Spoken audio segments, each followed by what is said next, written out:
So having imported data, I can now create a forecast, and you do that using this button here to either create a three-way forecast, which is going to give you profit and loss, balance sheet, and cash flow forecast, or create just a simple profit and loss alone. Don't give me any balance sheet, don't give me any cash flow. I only want to build a budget.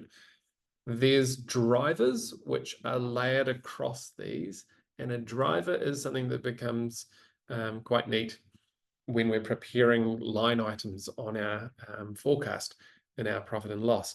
The driver could be something as simple as price and volume. If we know that our price kind of moves very little throughout the year, but our volumes are seasonal, then we can build that into the logic of our drivers and then surface that in a revenue item. The KPIs and covenants that exist there as well are really good for outputs. If you're working with a bank, let's say, and they have a specific covenant that a certain metric must not fall below a threshold or exceed, then you can start to work with these KPIs and covenants when we're forecasting out into the future. One thing I'll say here before we kind of look at it is that you can prepare a forecast for up to 5 years, 60 months, which is a decent amount of time. I'll show you this one here, which I've got running for a 2-year period, and I have actuals up until Jan 2024. Today's date, I'll just point out, is March 2024. If I look to edit that, I can edit it here. If I look to make a copy, then I can do that as well and create a branch off it where I can make specific adjustments in that branch without affecting this original forecast. I see here on my screen the profit and loss, the balance sheet, and the cash flow, and I can move between those tabs as I please in order to see how these things are looking. Within the profit and loss, of course, I have my revenue already open for me to work with. There's two things that happen here. The first is what my, in a sense, accrual values for my forecast profit and loss are going to be. And I can enter these values in myself. I can use logic to say I want to have an adjustment, and that could be as simple as let's use a percentage adjustment, and that can be a 10% uplift on the existing value previous year plus the adjustment. So you can kind of get the idea how we can very quickly get to a draft forecast position, essentially. If you are also looking to do some smart things like dynamically calculate an item, for example, here I've got a consultancy revenue which is pieced together as 20% of my project revenue becomes my essentially services line item. I can hook up logic like that. So as I move forward in time, that logic is always going to be calculating for me. I've worked with customers in the past who have wired their entire profit and loss because the nature of their business means that everything relates back to one specific account or one specific driver. The one that I'll call to mind is, in fact, funeral homes, where I've seen to, with 4 decimal places level of percentage calculation and accuracy, being able to branch from a single driver and revenue line item to then cascade down into cost of sales. They know their GP margins better than I know my own phone number, essentially, and then filling out expenses and so on in order to arrive at profit and tax position. Hugely powerful tool to be able to run that there. There's so much automation built in here. I mentioned that there's 2 parts to it. That's dealing with the values. The logic behind how we arrive at a cash flow from that exists on the left here, and it's all through assumptions that we build into what is known as a rule. These rules are designed to be really simple to follow your way through. So here in this case, I've got my revenue collection is 60, 30, 10 across the 1 month, 2 month, 3 month time frame. There's many things that you can do from within your forecast. There's rules devoted to revenue, cost of sales, expenses, depreciation, wages, and of course tax.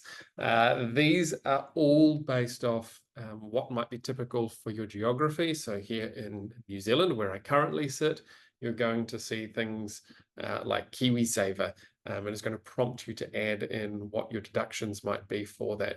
If you're in Australia, you'll get superannuation, and you can fill in the values that you need to see there for your different superannuation levels.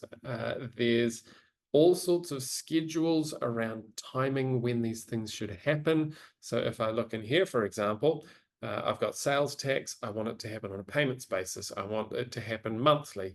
If I look at my payroll taxes, I want them to happen monthly. And I can choose and pick between different options, and I can see what that actually means. So if, for example, you're here and you're an Australian and you're looking at this and you're thinking, hold on, where's the quarterly option for agent?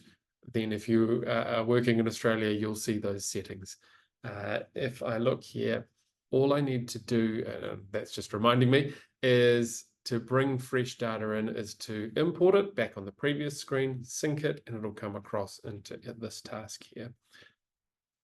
From the balance sheet, I just want to take you here quickly. One thing that I will point out is there's a lot of automation set up here already around things like GST or sales tax, around income tax, around NI, PAYE, PAYG, and so on. But the one that I'm going to pick up on here is the non-current liabilities. Where you do have a loan, we will work with a loan amortization rule. So this is going to calculate the principal, it's going to calculate the interest, and it will fire those entries off to the relevant places. This is really simple to set up. Enter your information and your details around the terms of the loan, and then straight away built out for me principal, interest. So interest will get piped back to the profit and loss. Principal will be taken from the loan balance. All of the cash flows will hit. As I just cancel that very quickly and show you the cash flow forecast, I'll be able to pick up the lines where I've got my interest expense hitting here, where I've got my liability on my bank loan decreasing over time. So as I work with this, of course, here spending very little time on this actual cash flow forecast, having spent the time on the profit and loss, the balance sheet, the cash flow inherits its knowledge from those two other tabs there and just presents the correct information for me based on double entry accounting. All sorts of wonderful things that you can do. Haven't got the time to run through it today. The report output, and essentially what we are giving to stakeholders, whether that be client, whether it be bank or finance provider, these are well and truly accepted by banks that we have worked with in the past. The reports, of course, very similar method, process, and approach to what we saw in Spotlight reporting. You can work with table-based information. You can work with chart-based information. This chart-based information is really helpful, I find, as a self-review mechanism, but you can go beyond that further. If you're wanting to include those drivers, KPIs, let's bring them in here. The comparison pages for profit and loss, balance sheet, and cash flow also exist. So if, like me, you have multiple tasks in here, you can pick up on different tasks. It might be that you're wanting to compare A with B and a variance. It might be that you're wanting to say, hey, I want A, B, and C all on the same page with the variances. I can run variance percentage or variance dollar and then start to see how each different scenario might be stacking up. So if I'm running a baseline forecast against CapEx, let's see how CapEx might look. If I'm running a baseline forecast against headcount increase, then I'd put all those different factors into that scenario, and then I can run the comparison of those. Fantastic tool to be able to run together a forecast in record time. I have seen people arrive at draft forecast position within 30 to 60 minutes. The preview, the complete, all much the same as we've already seen in Spotlight reporting. The groups in Spotlight forecasting, where you create a consolidation. Like I mentioned, you can create a consolidation of up to 75 entities in Spotlight forecasting. Simple as setting up your group, saying the group currency, the date range you're looking for, and the last month of actuals. From there, you just enter, let's go, the task that I'm wanting to pull in. It will sync and then update, and now it's part of the group. All I need to do from the customized data screen is review those numbers, see how they stack up together as part of a consolidated group, add any eliminations that I want, all the foreign exchange taken care of for me. So you can see here, the currency for the group is NZD, but I have an entity that's working in USD.